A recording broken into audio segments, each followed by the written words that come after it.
네, 할렐루야. 오늘 제목 같이 함께 나누겠습니다. 시작. 옛사람을 벗고 새 사람을 입으라.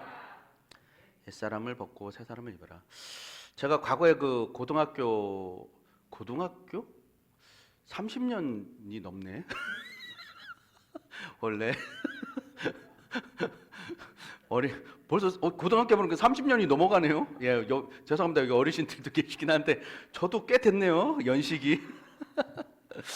아, 네. 고등학교 때 이제 한 선생님께서 본인이 경험했던 거를 말씀하셨어요. 뭐냐면 본인이 경기고등학교가 당시에 고등학교 중에서 최고, 그걸 서울대급의 경기고등학교죠. 명문고인데 그분이 거기를 다니셨는데 한 번은 이제 길에서 이제 자기가 그 교복을 입고 이렇게 길에 있는데 저쪽에 다른 학교 애들이 막 이렇게 교복을 입고 막 몰려 있었대요. 뭉쳐 있었대요. 그때 막 좀 불량스럽게 좀 있었나 봐요. 이제 그냥 뭐 그렇다고 뭐 요즘처럼 요즘에는 애들이 막 중학교 고등학교도 막 길에서 담배 피잖아요. 교복 입고. 근데 그러지는 않았지 옛날에는.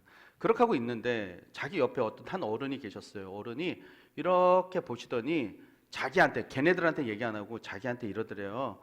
야, 너 경기고 학생이야? 경기고는 저런 애들처럼 저렇게 행동하면 안 돼. 뭐 이러시더라는 거예요. 자기는 하지도 않았는데 괜히 자기가 먼저 미리 훈계를 받은 거예요. 그러니까 억울하긴 했어요. 억울하긴 했지만 자신이 명문고에 다니고 그 교복을 입고 있기 때문에 감수해야 될 불편함이다. 이렇게 생각을 했답니다. 이 교복에 내가 누가 되면 안 되겠다. 학교의 명예에 누가 되면 안 되겠다라는 생각을 하셨다고 해요. 여러분, 사람이요, 어떤 옷을 입고 있느냐에 따라서 행동이 달라지는 것 같아요. 군복을 입고 있으면 군인처럼, 그래서 막 나라의 국방의 의무를 막 이렇게 다해야 될 것 같은, 막 나라는 내가 지킨다 막 이런 게 되잖아요. 그런 것처럼 또 의사 가운을 입고 있다면 어디서든 이 의사들은 이제 환자를 보살필 사명감이 이제 생기는 것 같아요. 예, 얼마 전에 한 TV에서 보니까 한 분이요, 식당에서 갑자기 이제 탁 쓰러진 거예요. TV에. 그러니까 탁 쓰러졌어. 쓰러지니까 그 CCTV에 이제 이게 잡혔거든요. 그러니까 그 순간에 그 다른 테이블에 있던 분이 막 오더니 그분을 막 심폐소생을 막 소생술을 막 하고, 또 다른 분이 한 번 더 오셔가지고 이 사람을 막 그 바이탈 같은 걸 체크를 막 하는 거예요. 그리고는 나중에 이분이 이제 의식이 다시 회복이 됐습니다. 그걸 보니까 바로 그 옆에 있던 테이블에서 뭐가 있었냐면 이 사람들이 의사들이 회식을 하고 있었어.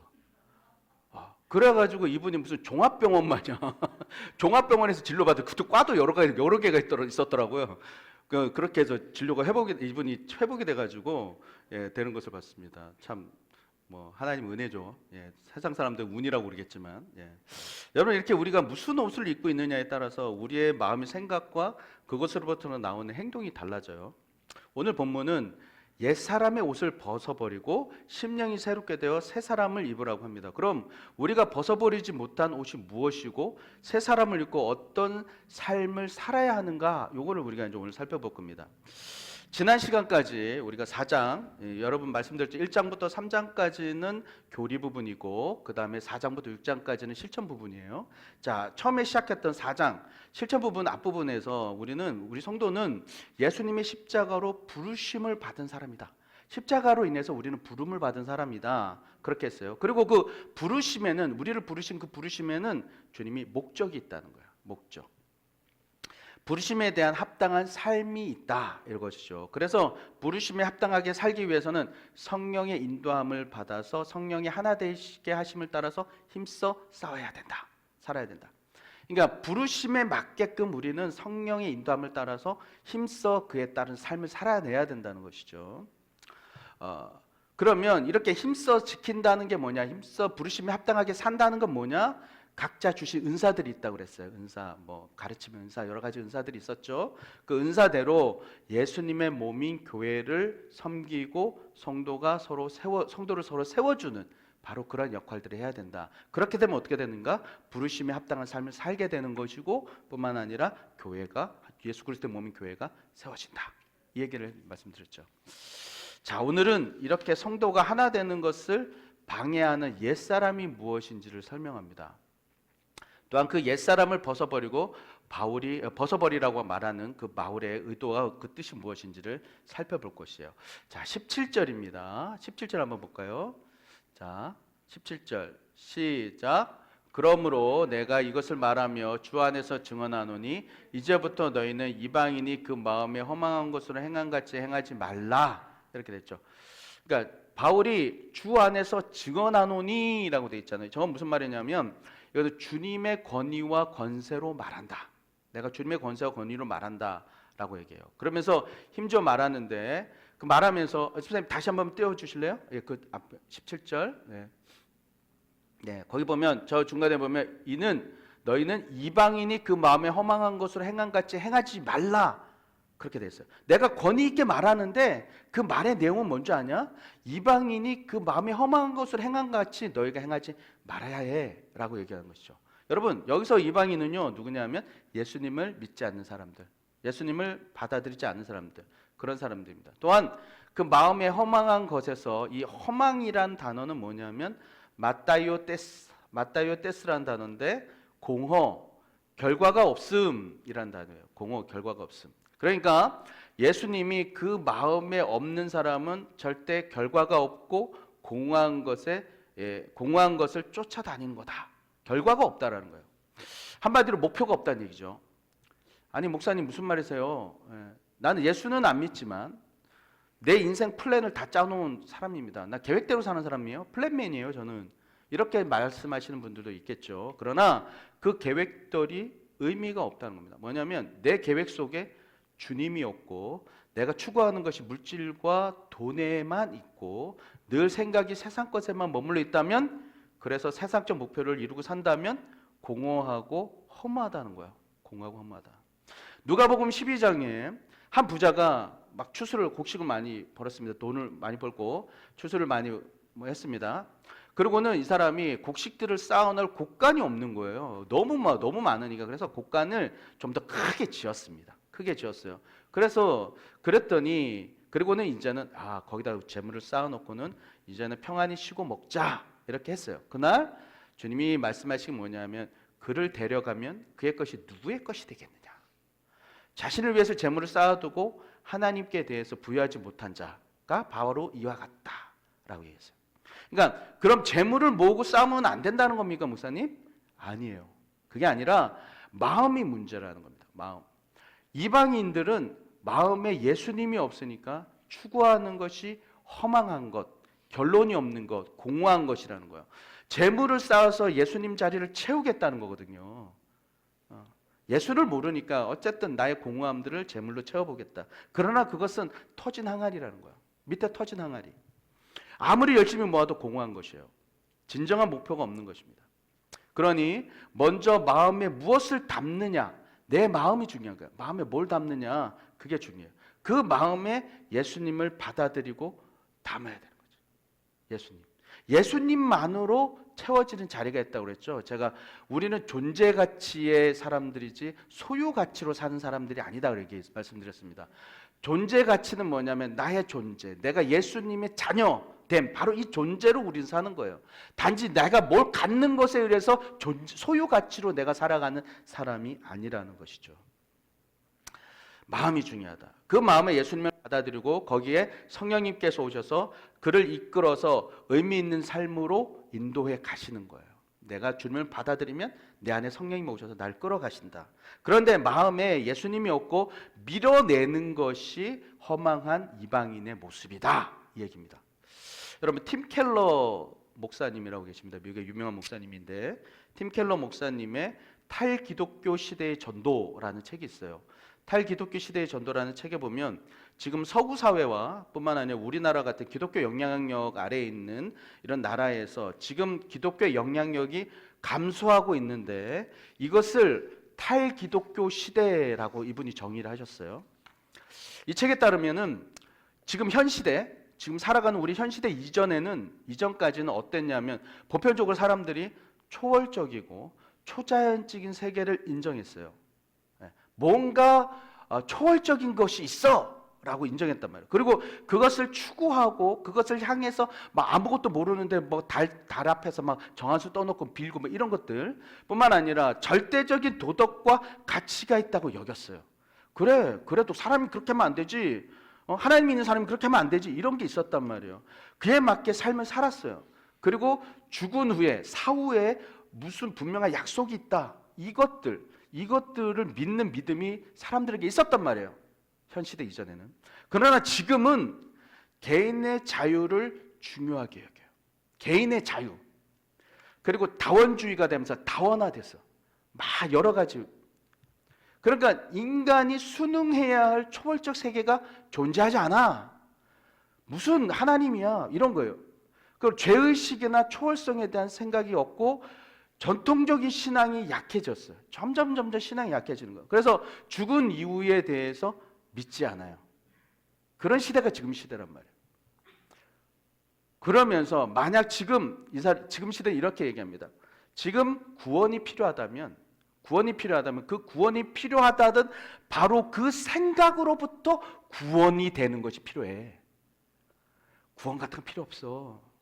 종교 필요 없고 하나님 필요 없어. 이게 바로 이 시대예요. 내가 손에 든 핸드폰, 이 핸드폰에 모든 정보가 있어요. 그리고 다른 사람의 도움이 없어도 나 혼자 시간을 보낼 수 있고 살아갈 수 있어요. 하나님이고 사람이고 필요 없는 거예요.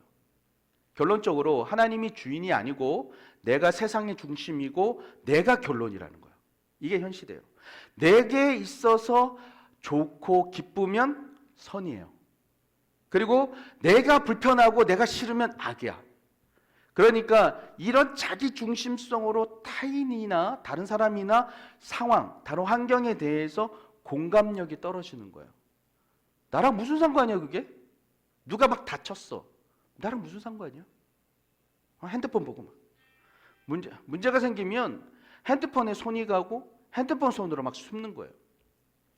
얼마 전에 있었던 사건인데요. 한 중학교 1학년 남학생이 같은 학교 여학생을 성폭행했어요. 중학교 1학년이에요. 중학교 1학년 성폭행했어요. 그런데 이 중학교 남학생이 어려서 중형은 면했어요. 왜? 어린애들한테 중형 때리지 않잖아요. 중형은 면하고 소년원에 이제 얼마간 갔다 왔어요. 그리고 와서는 이 애가 소년원에서 나와서 이렇게 얘기합니다. 주변 친구들에게 뭐 애 하나 신세 망친 거지 뭐. 이렇게 얘기했어요. 그 여자애 하나 신세 망친 거지 뭐. 그러고는 친구들한테 막 자랑질을 한 거야. 나 소년원에 갔다 왔다. 여자애 하나 신세 망쳤다. 막 자랑질을 했어요. 그리고는 얘가 전학을 갔는데 6km 반경으로 갔대요. 그러니까 이 여자애는 집을 못 나와. 왜냐하면 6km는 너무 가깝잖아요. 그러니까 얘가 나와서 이 남자를 만날까 봐. 얘를 만날까 봐. 그래서 이 애가 더 먼 곳으로 전학을 가야 되는 그런 일이 벌어졌어요. 여러분 이것이 지금의 시대상이에요. 절대 가치가 없고 절대 도덕이 없는 사회. 나의 쾌락을 위해서 타인이 어떻게 되든 상관없는 거예요. 이방인이 그 마음에 허무한 것을 추구하는 거하고 똑같은 거예요. 이렇게 결국 내가 즐거움, 내 것, 나만을 위해서 막 이런 것들 즐기는 것, 이것을 절대선으로 보고 찾다 보니까 어떤 일까지 발생했느냐. 여러분 마약에 손을 대는 겁니다. 과거에 우리나라가 마약 청정국이었어요. 과거입니다, 과거. 지금은요, 어느 나라보다 마약이 퍼져 있대요. 그리고 상용화되어 있대요. 뭐 옛날에는 무슨 연예인이나 무슨 위에 뭐 상류층만 했는데 지금은 다 이렇게 뭐 가정주부도 뭐 중고도 애들도 난리도 아니라. 여러분 지난주에 유명 연예인 한 명이 마약 혐의로 구속이 됐습니다.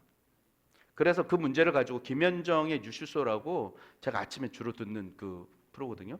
뉴스 뉴스쇼에서 이 문제를 다루는데 20년 넘게 마약을 하다가 지금은 마약 중독 치료사로 활동하는 분이 나오셨어요. 그래서 이 마약의 심각성에 대해서 나눠주셨습니다. 그분 말로는 한 번이라도 절대 호기심으로 경험하면 안 된다는 겁니다. 나는 의지도 강하고 절제력이 있으니까 나는 그거 할 수 있어. 나는 끊을 수 있어. 이게 이제 오판이라는 거야. 그런 마음으로 절대 벗어나지 못한다는 겁니다. 이게 왜 그러냐면 이런 거예요. 마약이요. 좀 민망한 말씀이지만 좀 들어주세요. 마약이 남녀가 성관계를 가질 때 나오는 도파민의 100배가 된대요. 100배. 그러니까 한 번 경험하면요, 이게 뇌가 이걸 인식해서 잊지를 못한대요. 그래서 기간이 떨어지더라도, 오래 기간이 떨어지더라도 이거를 또 하게 된다는 거예요. 그러니까 이게 결국은 나중에는 어떻게 되냐면 간격이 줄어들고 양이 늘어납니다. 그래서 결국은 이 맛을 들인 뇌가 결국 이걸 자꾸 달라고 해서 결국 어떤 상황이 벌어지냐면 뇌가 녹아내린대요. 뇌가 녹아내리는. 이게 이제는 나중에는 자신도 모르게 이제 갖고 하게 되는. 그러니까 이게 이분 말로는 질병이래요. 치유받아야 된다는 거야. 문제는 어떤 줄 아세요? 한 번의 마약으로 인한 쾌락으로는 끝나지 않는다. 계속 양을 늘리고 계속 횟수가 늘어나면서 결국은 아까 말씀드린 것처럼 그런 끝간데 없는 가정이 파괴되고, 그리고 모든 이 마약 때문에 마약의 돈을 벌기 위해서 이런 어떤 악한 짓들을 벌이고 이런 일들이 벌어지는 거예요. 절대 충족 만족은 없다. 이게 바로 그분의 결론이었어요. 치료받아야 되는 거예요. 성도 여러분, 이것이 지금 우리가 살아가는 세상의 모습이고 세상이 추구하는 쾌락의 모습이에요. 끝간데 없는 것. 탈기독교 시대, 기독교를, 하나님을 거부하는 시대의 모습이라는 거예요. 하나님, 신이 내 삶에 개입하는 거 싫어요. 그리고 자신이 세상의 우위에 서고 싶고 누가 나를 도와주는 것이 싫어서 혼자 자신의 우울감 안으로 들어가는 거예요. 아유, 나 터치하지 마세요. 그냥 핸드폰 안에 다 있어요. 치유되는 거 유튜브 보면 다 나오거든요. 그렇게 들어가는 거예요. 그래서 결국은 마약에 손을 대게 되고, 마약을 구하는 것도 핸드폰만 몇 번 두드려 보면 바로 요즘에 구한대요. 30분이면 구한대요. 그분 얘기가. 30분이면. 대단하지 않습니까? 여러분, 마약이 아니어도요, 결국은 방향을 찾지 못하고 우울증과 두려움과 그 다음에 쾌락에 매몰되는 거예요. 여러분, 우리 성도는 분명히 해야 될 게 있어요. 이 쾌락이라는 시점 앞에서 분명히 해야 되고, 뭐냐? 우리의 삶의 의미를 예수님에게 둬야 되는 거예요. 과거에 이방인과 같이 공허하고 또 결론이 없는 무의미한 삶을 살고 있던 나를 주님이 불러주셨어요. 그러니까 이제 내가 왜 이 땅에 태어났고, 여러 가지 내 삶의 목표를 쾌락에 두는 것이 아니라 내가 이 땅에 왜 태어났고, 내가 예수님을 위해서 무엇하며, 내가 무엇하며 살아야 되는가, 이게 바로 목표와 목적이 되어야 된다는 것이죠. 이게 삶의 목표가 되어야 되는 것이죠. 여러분, 여기에 포커스를 맞춰야 돼요. 그저 먹고 살아가는 것만, 또 내 즐거움과 나의 쾌락만, 나의 즐거움만 위해서 집중하다 보니까 예수님은 잠시 주일 11시 오전에만 만나는 분으로 여기면 안 된다는 거예요. 그래서는 이 시대에서 살아내지 못합니다. 이방인과 같은 삶을 살아야 되는 것이죠. 여러분, 제가 아까 말씀드렸잖아요. 찬양 앞에. 여러분, 예전에 우리 어머니들은요, 수시로 이 교회에 와서 어느 곳에 있든지 하나님 앞에 나갔어요. 그게 하나님을 바라보는 거예요. 하나님을 바라보는 거예요. 지금 너무나 즐겁고 쾌락적인 것들이 너무 많기 때문에 우리가 주님 앞에 나오기 어려운데, 나의 삶의 문제가 어렵고 힘들고 어려우면 주님 앞에 그게 답이다, 그러고 나가야 되는 거예요. 만약에 우리가 이렇게 계속 시계추처럼 하나님을 바라보지 못하고 하나님을 찾지 않는 삶을 산다면 우리 신앙인들도 어떻게 되는가를 18절부터 이야기하고 있어요. 18절 한번 보여주실래요? 우리 18절 보면 이렇게 되어 있습니다. 그들의 총명이 어두워지고 그들 가운데 있는 무지함과 그들의 마음이 굳어짐으로 말미암아 하나님의 생명에서 떠나 있도다. 저기서 보면 먼저 총명이 어두워지다 라고 되어 있죠. 총명. 여러분, 총명이라는 단어는 뭐냐면 디아노이아라는 단어예요. 디아노이아. 이건 마음 이해라는 뜻인데, 여기 있는 에베소서 4장 18절과 요한일서 5장 20절에 똑같은 단어 디아노이아가 쓰였는데, 이 단어를 우리가 번역을 해오면서 한글로 번역하면서 총명, 또 요한일서에는 지각이라는 단어 썼는데, 원래 번역되어져 있는 의미는 뭐냐면 깨달음이에요. 깨달음. 깨달음이 어두워졌다, 이거예요. 그 무엇에 대한 깨달음이죠? 하나님에 대한 깨달음이에요. 하나님에 대한 깨달음. 하나님을 아는 지식이에요. 사람이 하나님을 아는 지식, 하나님의 뜻을 깨닫지 못해서 어떻게 한다? 어두워지고 망한다는 겁니다. 호세아서 4장에 보면 내 백성이 지식이 없으므로 망한다, 뭐에 대한 지식이에요? 하나님을 알지 못한다. 호세아 시대 때 당시의 사람들, 이스라엘 백성들은 어떻게 생각했냐면 하나님하고 바알하고 같이 봤어요. 너희들 하나님을 알아야 돼, 여호와를 알아야 돼, 이렇게 호세아가 부르짖잖아요. 그랬더니 당시 이스라엘 사람들이 뭐라고 그런지 알죠? 내가 여호와 잘 알지, 내가 바알 신을 얼마나 잘 안다고. 그러니까 여호와하고 바알을 같이 보는 거예요. 지금 이단하고 같아. 이단하고 하나님하고 예수님하고 이단의 수교하고를 같이 보는 거예요. 호세아 당시에는 바로 그랬다. 그러니까 하나님에 대한 지식이 없으므로 나라 전체가 망하는 겁니다. 그래서 하나님을 깨달아 알기 위해서는 내가 어떻게 해야 되는가? 내가 하나님 앞에 나오는 것도 중요하지만 뿐만 아니라 하나님 앞에서 내가 계속 물어야 되는 거예요. 하나님의 뜻을 물어야 돼. 내가 이렇게 하는 게 하나님 기뻐하시는 건가? 내가 이것이 하나님 기뻐하시는 건가?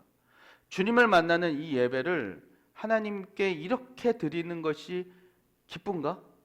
여러분, 주일 전날 토요일은요, 예배를 위해서 12시 전에 주무셔야 돼요. 이 예배 시간에 와서 그때 잠을 못 자서 막 졸려하고 막 그러면 이건 예배를 제대로 온전히 드린 게 아니에요. 그걸 물어보시라고요. 그 지식을. 하나님, 제가 토요일 저녁에 이 시간까지 있는 것이 하나님 기뻐하시는 겁니까? 이게 하나님의 지식이야. 뿐만 아니라 하나님, 제가 이 회사를 다니는 것이 하나님 뜻입니까? 이런 걸 물어보는 거예요. 이게 하나님에 대한 지식이에요. 우리의 모든 것이 하나님과 연관지어서 생각하는 것, 바로 그것이 필요. 이것이 깨달음, 총명이에요. 이방인의 삶의 모습은 이것에 있어서 어둡다, 멀어져 있다는 겁니다. 하나님과 상관없이 나 중심으로 좋은 것 선택하는 거예요. 아유, 어때? 뭐 늦게까지 뭐 어때? 뭐 토요일은 밤이 좋아? 예, 뭐 이렇게. 이게 아니라는 거예요. 성도도 마찬가지입니다.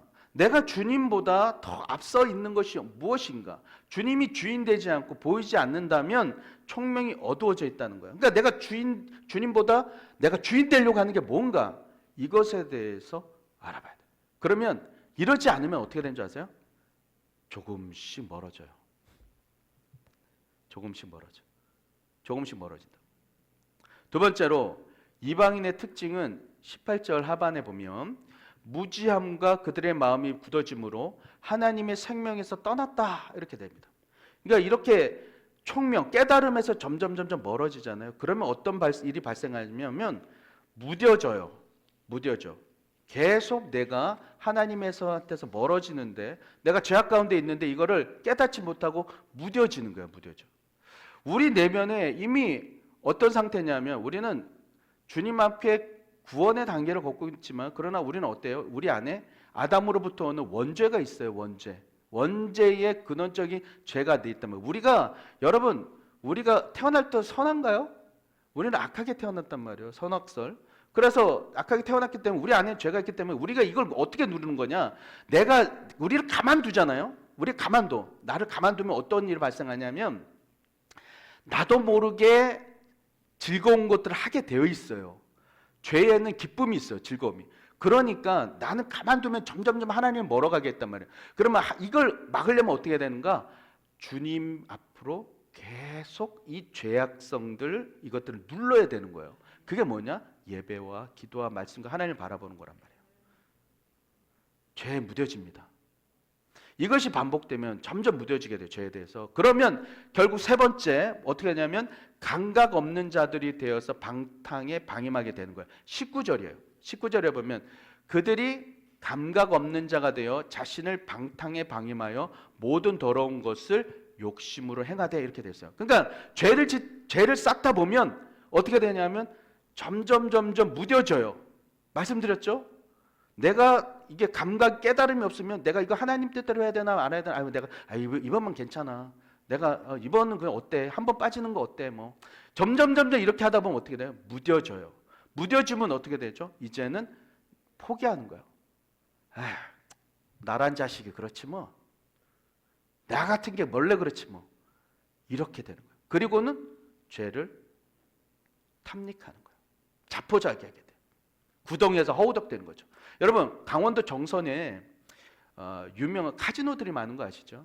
예, 정선에서 모텔에서 알바하는 사람이 인터뷰한 것을 들어봤어요. 그랬더니 거기에서 전국에서 카지노에 도박하러 온 사람들이 그렇게 많대요. 그렇게 많대요. 돈을 그 알바생이 이런 유명한 말을 남기더라고. 돈을 딴 일은 있지만 돈을 딴 사람은 없다. 예, 아멘이죠. 이게 무슨 말이냐면 돈을 따도요. 막 야 날렸다 뭐 돈을 따도 그 가지고 그걸 또 한다는 거야. 그러니까 결국은 끝까지 탕진할 때까지 거기 있는데요, 사람들이. 그러니까 숙박비가 이제 나중에는 없는 거예요. 숙박비가 없어서 이 숙박비를 아낀다고 거기에 도박하던 사람들이 남녀들이 이제 같이 손붙잡고 이제 숙소로 간대요. 잠자리를 하러 간답니다. 숙박비 아끼러 가서는 이제 그리고는 이 사람들이 잠을 한숨도 못 잔대요. 왜 못 자는지 아세요? 이 사람이 돈 훔쳐갈까 봐. 돈을 훔쳐갈까 봐 서로 못 믿는 거야. 한숨을 못 잔대요. 그리고는 또 어떤 일이 있냐면 그 여관에 그 사람들이 이제 돈을 이제 다 이렇게 도박빚이 생길 거 아니에요. 그러니까 목을 매다는 사람, 수건으로 목 매다는 사람들이 그렇게 있대요. 그리고 여관에 이제 들 돈이 없어서 이게 문제는 이게 라면 먹을 돈도 없대요. 그래서 여관에 들 돈이 없어서 어떤 사람들은 이제 여자분들은 카운터에 이렇게 서 있다가 여행 온 남자분들이 있잖아요. 여행 남자분들한테 여자분들이 자신이나 자신의 딸을 이렇게 재워줄 테니까 숙박비를 대신 내달라. 그렇게 얘기한답니다. 이게 그냥 있는 일이래요.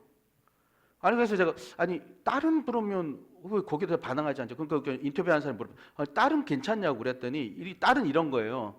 엄마가 정선에 와가지고 막 도박을 하고 있어. 근데 그 딸이 엄마를 구출하려고 도박에서 빼내려고 엄마가 갔어요. 가서는 엄마랑 같이 도박을 한 거야. 그리고는 자신도 도박에 빠져서 결국 하룻밤 숙박비를 위해서 몸을 팔고 그러고 있다는 거예요. 이게 지금 우리나라에서 일어나는 일이에요.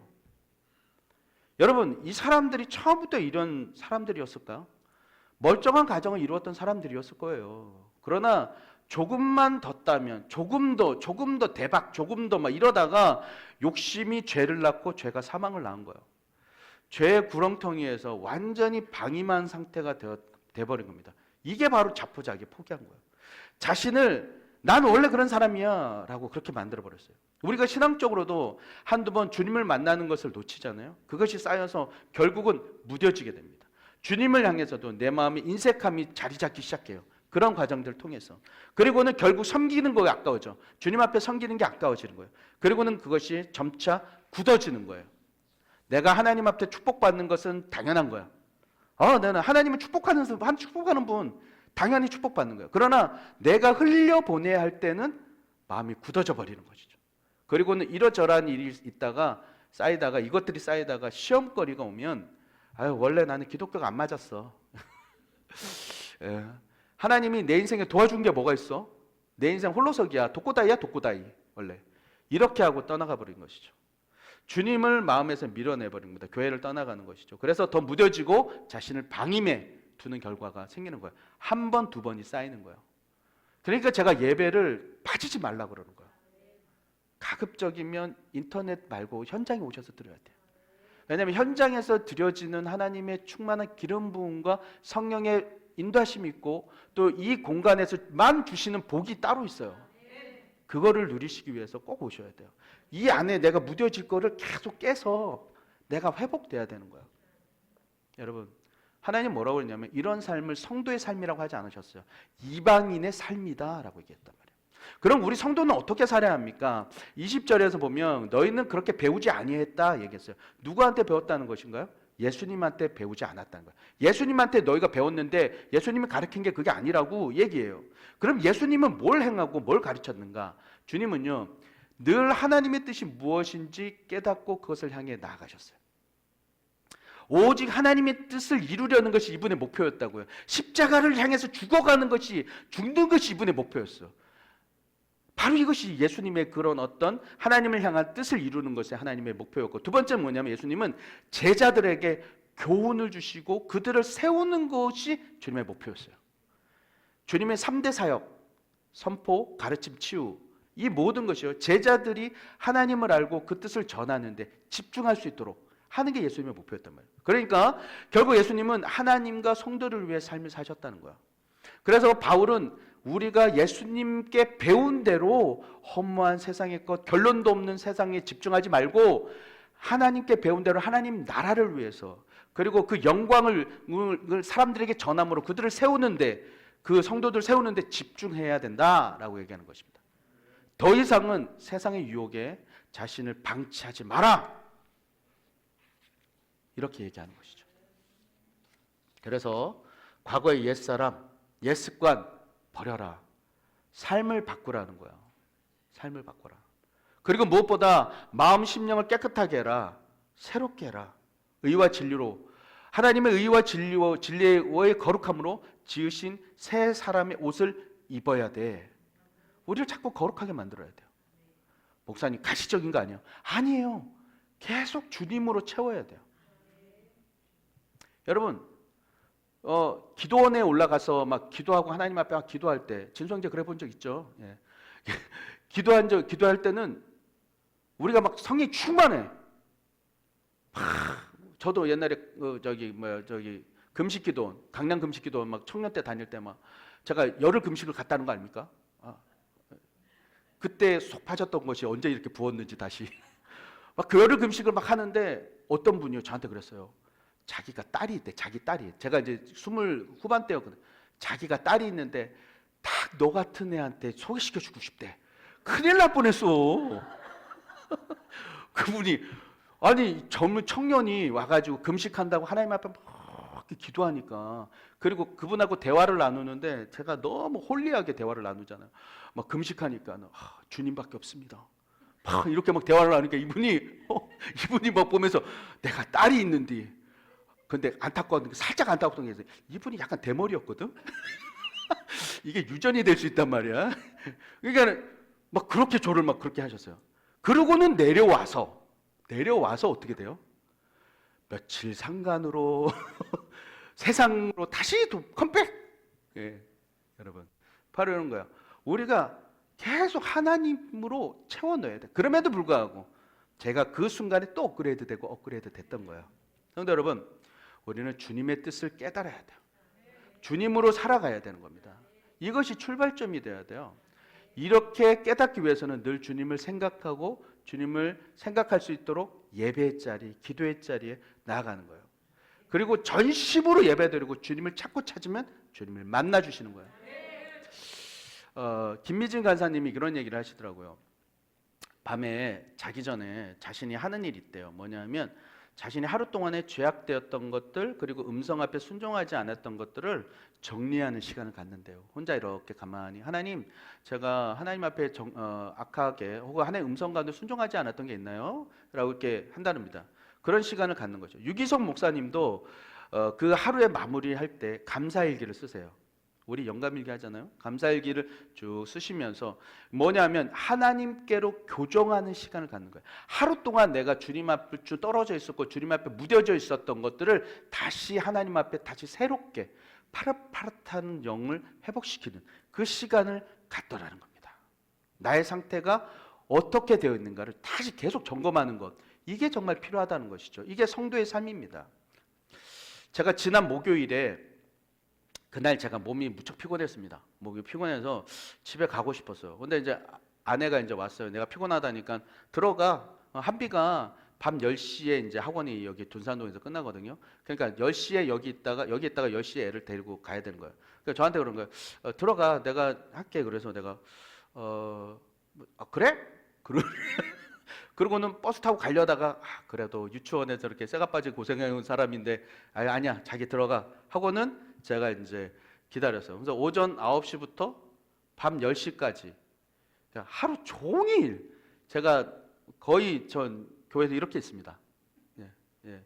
근데 그러고 이제 보내고는 제가 이제 한비 때문이라도 교회에 이제 있다 보니까 기도를 이제 하게 됐어요. 앞자리에 제가 기도하는 자리 여기 두 번째 여기 있거든요.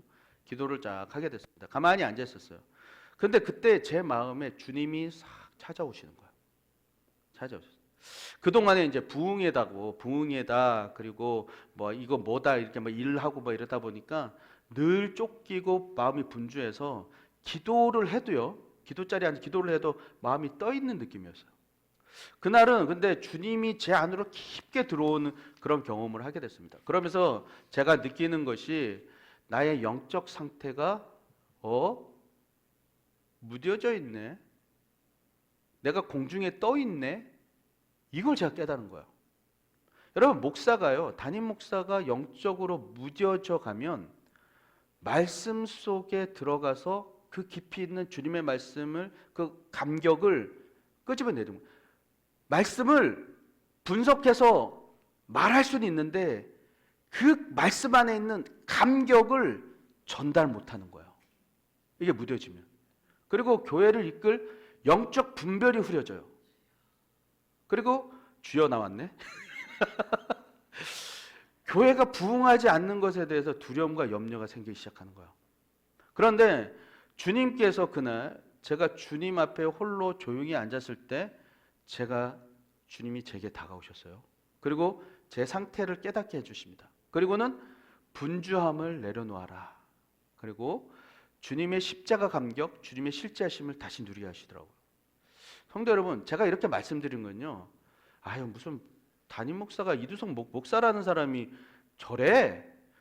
이두성 목사 하나님 앞에 더 무릎 꿇어야겠네 저거 라고 판단하시라고, 여러분한테 판단하시라고 말씀드린 게 아니에요. 그것은요, 그 문제는 제가 주님과 해결할 문제예요. 무엇보다 이 고백을 제가 여러분한테 드린 건 뭐냐면, 여러분의 삶에 있어서도 무뎌진 부분이 없는지 살펴보라는 거야. 주님과 상관없는 삶을 살면서도 내가 신앙생활 잘하고 있다고 착각하는 분들이 없는지 살펴야 하는 거야. 나는 교회 잘 나와. 이게 신앙생활 잘하는 게 아니에요. 하나님을 느껴야 돼. 하나님이 내 안에서 감격이 있어야 된다고. 주님을 부를 때 눈물이 나야 되고, 찬양을 부를 때 그 찬양이 내 심령 안에 꽂혀야 되는 거예요. 그게 감격이에요. 이것이 없으면 내가 무뎌지고 있구나. 나중에는 방임할 수도 있겠구나. 자포자기할 수도 있겠구나. 그 생각을 하셔야 됩니다. 여러분 우리가 무엇보다도 우리의 고백은 뭐냐면, 주님 제가 어디에 있습니까? 이걸 좀 보셔야 돼요. 주님과 상관없는 삶을 살고 있지는 않는가? 내가 조금 괜찮아. 이 정도로 허용하다 보면 결국은 방임해버려요. 성도 여러분, 우리는 우리에게 새 사람의 옷을 입으라고 주님이 말씀하셨어요. 그리고 우리에게 주셨어요. 우리는 새 사람의 옷을 입고 성령의 인도함을 따라서 우리는 살아가는 거예요. 구원의 단계로 주로 나아가는 거예요. 성령께서 인도해 나가는 거야. 그런데 굳이 주님과 무뎌지는 것들을 통해서, 방임되는 걸 통해서 어떻게 돼요? 이방인의 삶을 살아가면서 굳이 새 옷을 벗네 또. 벗고는 옛날 옷 옛 습관들을 주섬주섬 입는 거야. 내가 이러진 않는지 주님을 늘 바라보십시오. 그러면 주님이 깨닫게 해주십니다. 주님이 기뻐하시는 삶을 사셔야 돼요. 여러분, 우리가 힘든 세상에서 인생의 축복받는 것, 그걸 넘어서서 그것을 정말 축복되게 하는 게 뭔지 아세요? 주님을 바라보고 주님이 주시는 주님과 교통한 걸 통해서 주님이 나에게 진짜가 되면 그게 진짜 축복이 되는 거야. 진짜 축복이 되는 거라고. 아니면 그게 저주가 돼요. 여러분, 오늘 우리가 주님 앞에 진짜 축복을 받고 주님 앞에서 나의 옛 모습, 옛 습관, 그렇게 벗어지지 않고 버려지지 않는 것, 옛 것, 주님 앞에 거룩하지 못했던 것들 여러 가지도 있지 않습니까? 그것들 벗으세요. 이제는 새 사람을 입고 주님 앞에 성령님과 함께 나아가는 것입니다. 아멘이시죠? 네, 그러한 성도님들 다 되시기를 축원합니다.